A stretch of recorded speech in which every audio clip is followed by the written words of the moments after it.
Na-miss mo na po ba ang pasta? Katulad ng mga ganitong creamy pasta po? Halika po, gawa po tayo ng low carb, creamy pasta po. Napakadali lang po nitong gawin at napakasarap po.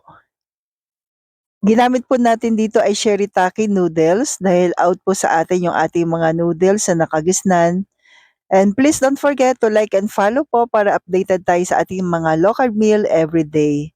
Konjac noodles po ng Grindahan yung ating gagamitin po dito. Then yung chicken po, lagyan lang natin ng asin at paminta. Sa konjac noodles po, hugasan lang po natin sa running water. Then i-drain. Then hayaan po natin po, lulutuin po natin o ida-dry natin sa ating kawali. No oil po ito ha, ida-dry lang po natin siya. Mga 2 to 3 minutes, okay na po siya.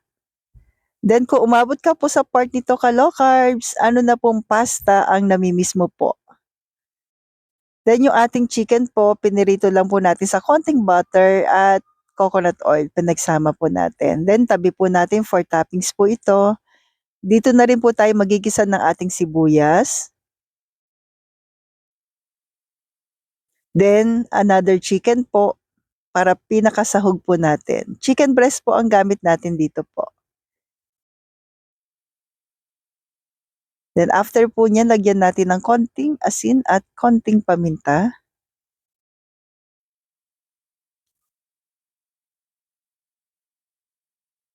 Haluin lang po natin maigi ka-low carbs. Then after po nito, pwede na po tayong maglagay ng all-purpose cream or heavy cream. Pwede rin naman po. Ito yung pinaka-sauce natin. So sa all-purpose cream, kayo na pong bahala kung gaano karami. Then konting tubig lang po.